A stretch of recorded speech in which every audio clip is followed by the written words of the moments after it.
what some people are saying na sobrang pangit or whatever, right? So one way of improving your communication skills is to also do movie reviews, right? So, and we have made it our little tradition to sign language ka, to watch as many movies as we can during the MMFF, as our discretion allows. Well, as many movies, hindi much ha, many kasi countable lang movies. Anyway, anyway, so three movies made it to our list.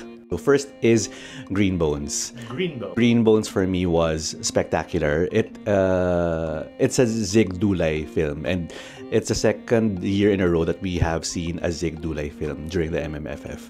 First one was Firefly, which was equally good. Ang ano ko lang doon, comment ko lang is the treatment was telenovela-ish for me. Parang telenovela on steroids, meaning yung shots niya were somehow parang rehearsed. Some scenes yung parang pagtakbo ng mga tao, ganyan. Other than that, it was okay. Acting was really good, especially Dennis Trillo. Deserve. Green Bones naman, second year na tayo pinaiyak ni Zig Dulay. Second year na tayo pinaiyak. I agree na medyo hindi natural yung ibang acting, especially with Ruru Madrid. Parang I was watching telenovela pag siya yung nasa screen. But when the story focused on Dennis Trillo na, pumasok na si Alessandra De Rossi, that's when I was hooked. Doon ko siya na gustuhan lalo. Yeah, so that speaks a lot about how I like yung acting ni Dennis Trillo. He was really great. Kasi yung story naman is very relatable. It's giving other people second chances. So yeah, I like the premise of the movie. Go out and watch it. Green Bones, siguro 9. I will give Green Bones 8 out of 10. Solid. Okay, on the second day we saw And the breadwinner is. Yan, so napatayo. So that says a lot about the film, di ba? And to also refute what some people are saying na sobrang pangit or whatever, right? So obviously those are politically motivated kasi imposible siya maging ganun kapangit. Okay, so we're not film critics, but we know our movies. We know a good movie from a bad one. Okay, so okay maniniwala sa mga yon because it was at the very least a good movie. Okay, maganda siya. What I liked about the movie is the premise. It was a universal theme, no? Which made you wonder, bakit ngayon lang nagkaroon ng movie na focused on breadwinners? When in fact, it's very universal, diba? Especially in the Philippines, right? So, and Vice Ganda was really good. Awesome. Ang galing ng performance niya dito. He deserved an acting award also. Really, kung siya yung nanalo, okay lang sa akin. Between him and Dennis would have been fine. And the rest of the cast were spectacular. Direction was also okay. It's a June Lana film anyway, right? So, if you know June Lana, magaling siya mag-direct. So, wag yung paniwalaan yung mga yon. So, it's imposible. Alright, so it was very good. 10 out of 10. Yeah. It's one of the best, one of my favorite films in recent years.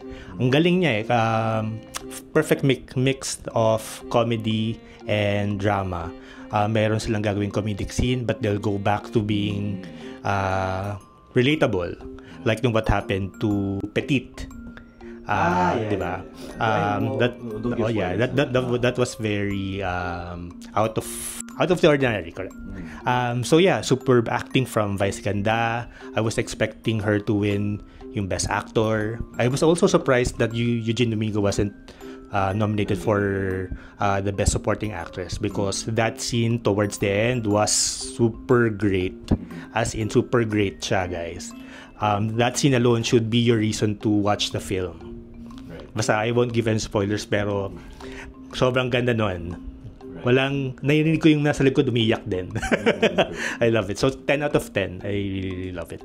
Actually, dahil sinabi niya yung mga na-miss out ko, nga no, kasi na-relive ko ulit yung mga feelings ko watching the film. It's a 8.5 to 9. For me, 8.5 to 9. Maganda nga kasi nga. So, and that two-hog shot towards the end of the film was something to look out for. Napakagaling ng shot na yun.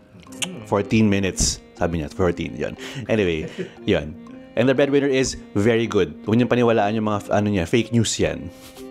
And lastly, we saw Espantajo, of course. No, we're both Judy Ann Santos stans. We love her. We love her, especially not just for her acting, no, but for what she stands for in general, diba? So we love her. Make it a point to watch at least a horror flick during the MMFF, and our choice this year was hands down Espantajo, right? So it was a Chito Ronyo film. Unfortunately, hindi pa rin siya better than Feng Shui. So we have to wait a little while longer for that. Hindi pa siya to. As a scare, as a horror flick, it was just okay. For various reasons. Hindi rin kasi nakakatakot masyado yung main na multo, right? If you know what I mean. But then, as a dramatic film, I would say it was superb kasi it was Judy Ann, di ba? And Gloria Tolentino was also good. Pero more than that, Judy Ann Santos was superb. Her non-acting skills were there. Sobrang galing niya dito. I love it. I loved it talaga. Yun. So I would say Espantajo, or all in all, 7 solid out of 10. Ako naman, I'm giving it 6 out of 10. Ito yung movie na nag-lean more sa acting ng mga actors. Simple lang story, pero dahil si Judy Ann yun, si Lauren Tolentino, Chana Romero, Janice de Belen, na-elevate yung story. So lang si yun kasi very short lang. So na-elevate yung story because of the actors, because nagdala sila ng extra something to the movie.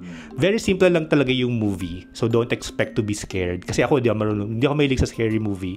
Pero I was able to watch the whole film. It's leaning more towards family drama compared to horror. Judy Ann, grabe, ang galing-galing mo. I love it. And there you have it. Yun ang aming tatlong pinanood this season. I'm not sure if we're gonna watch any more films, pero yun yung at least 3, which were all good. So, sa mahal ng ticket ngayon, very sulit naman yung binayad namin. Mahal na. Okay, so anyway, you still have chance to catch these films. Support local and Filipino movies, diba? So, yun. Go out and watch. It's just 30. Mayroon pa silang a week siguro to to be shown. So, head out to the cinemas and Happy New Year! Happy New Year! Bye! Bye!